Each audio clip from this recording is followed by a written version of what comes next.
Hello, my love. So, I decided to walk you through how to make the fried dumpling.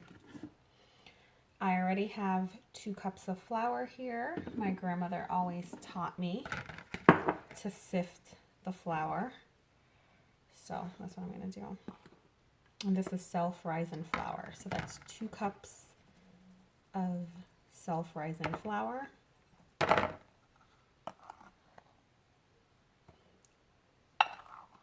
Pre-measured it to save on time.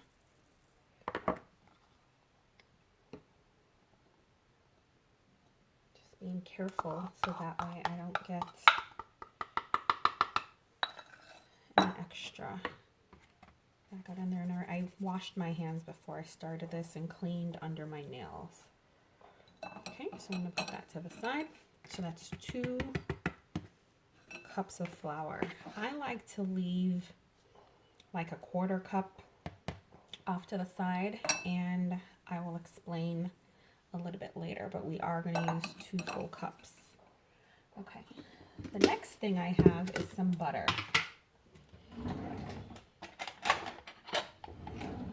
So I'm going to use a tablespoon and just a large scoop.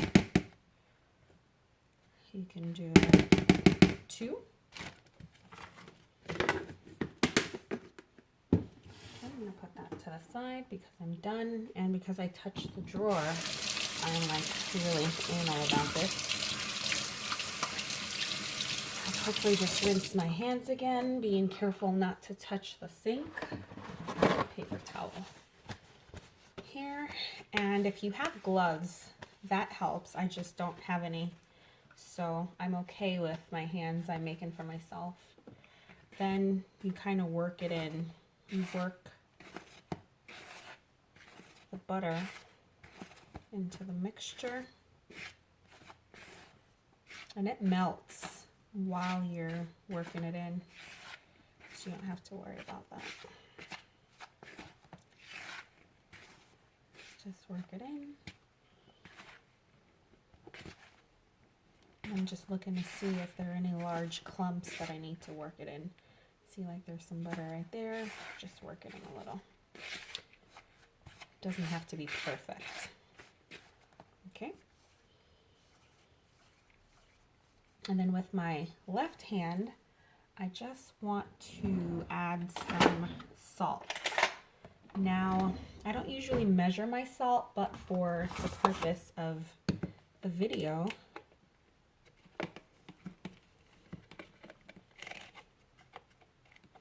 I'm going to measure so that way you know. And I'm so bad, I don't want to touch the salt, otherwise I'm going to have to wash my hands.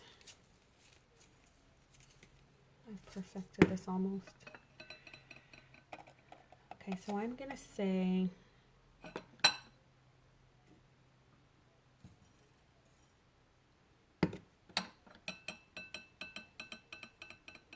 maybe a 1/4 teaspoon of salt. You don't want to put too much because then it gets really salty and that's no good. So maybe a 1/4 teaspoon should be fine. If you have a high tolerance for salt, you can put a little bit more. Just getting the salt crystals off my fingers. Okay, and I pack that away, all done, and I work that in there. Now, my uncle, he puts a little bit of sugar in his dumplings. Maybe a teaspoon. I put back a little bit that was in there. A teaspoon of white sugar. You don't have to, that's optional. And then just mixing it in. I have everything laid out off the side of the camera. Put that to the side. Now, the very last ingredient. So again, I'm using self-rising flour. If you use regular white flour, you're gonna have to add something else to it. It's just easier using self-rising. Okay, now comes the liquid, which is the last thing that you need.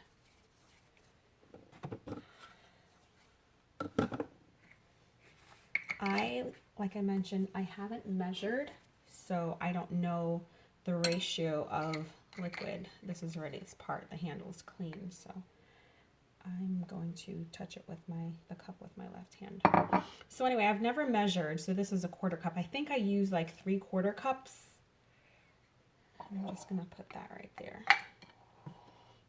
I usually just eyeball and play around with it. So that's a 1/4 cup. I think 3/4 cups should be fine. So that's a 1/4 cup, and I just mix it around. So this is just for you, seeing that this is your first time. Okay. And then, keeping my right hand clean, just pour that in here. And the second 1/4 cup, which makes half a cup.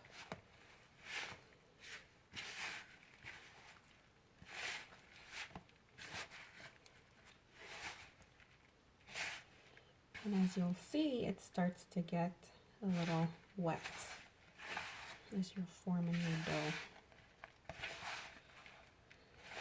Now, I'm going to add milk. Sometimes I make it with just milk, and sometimes I make it with just water. Sometimes I do a combination. So I'm using Silk Original Coconut Milk. You can use whatever type of milk you want. Just keep in mind that different flavors of milk might change the taste of the dumpling. So this is my 1/3 cup, 1/4 cup.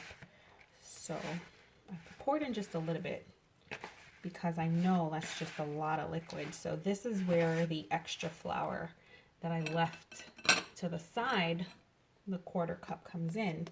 So I'm going to add about half of that.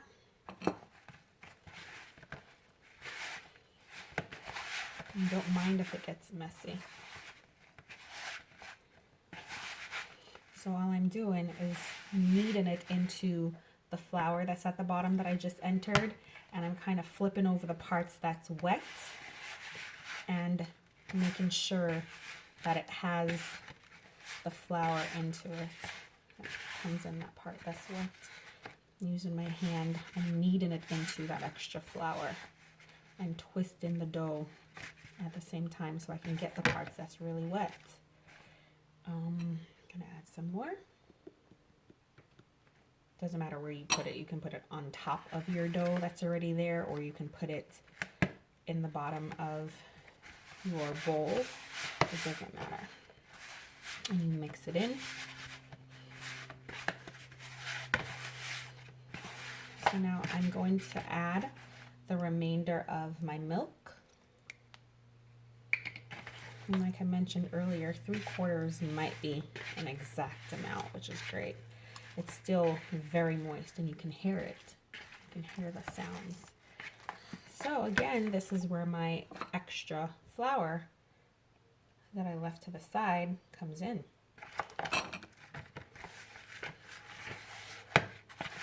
So now it's looking like we have a measurement here for you. So with 2 cups of flour, self-rising flour, a 1/4 teaspoon, I would say, of salt, 2 scoops of butter, large scoops of butter I might add, optional pinch of salt. You can see how my hand is wet with the dough mixture. That's not how it's supposed to be, but that's fine. You're working your way through it.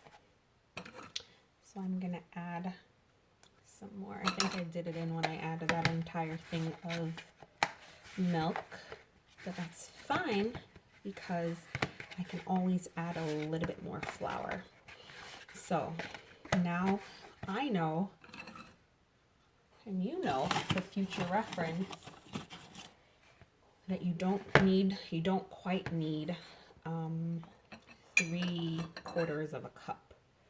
So what I'm gonna do, I kept my strainer to the side, and this was maybe 1/4 of a quarter cup of flour.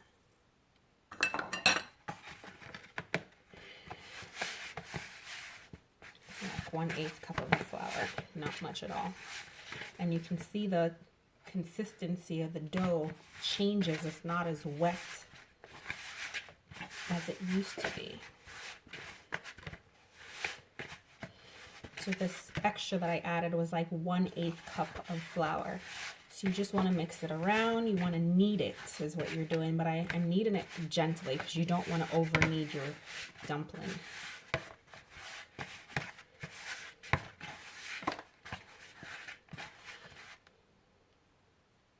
I don't know if you can tell, but the dough that's on my hand, it's not as wet or moist as it was before. You don't hear that wet sound that it had. So all I'm doing when you knead your dumpling is to just move it around like inside out. You can knead your fingers into it in that motion. You're taking it and you're just mixing it with your hands is what it calls. So like I take an outer part and I like fold it into itself. Take an outer part, fold it into itself. So I'm not going to add anything else to that mixture. I think the consistency is perfect. It doesn't need any more flour. It doesn't need any more liquid. I'm just going to pause my video so I can work this in the same way I showed you just for a minute, and then I'll come right back. Okay, so I continued to knead my dough, and now as it falls off, or as I place it in my bowl, you can see my mixing bowl, my hands, it gets cleaner. Hope you can see that. It's not as wet as it was before. Add in that extra flour, the 1/8 cup of flour made it the right consistency that I wanted. And you don't want to over knead your dough either. I don't know the technical reason why. I go with it. You know, my grandmother always said that. So here's your dough. So as you can move it around, it doesn't stick on my hand with all that moisture that it had before, and it kind of like holds its shape. And as I push my finger into it, you can see how springy it is without having all the dough coming off on my hand. It's holding its shape. So what I'm going to do now, I'm going to wash my hands so that way I can show you the next step. Okay, I'm going to pause the video. I didn't hit pause. Okay, I had to make sure that I started recording because I didn't use my fingers to hit the record button. I'm really anal about that. Now, if you have gloves, it's definitely better with gloves, but like I mentioned, I don't have any. So I just made sure that my hand was washed, clean and under my nails, also because you don't want mess under your nails getting in your dough because you're really getting into the dough when you knead. So it's very important to wash your hands. So as I started recording, I used my knuckle to hit the record button because I'm going to touch my dough again. So the next thing I'm going to do, I'm going to use my fingers, and I have my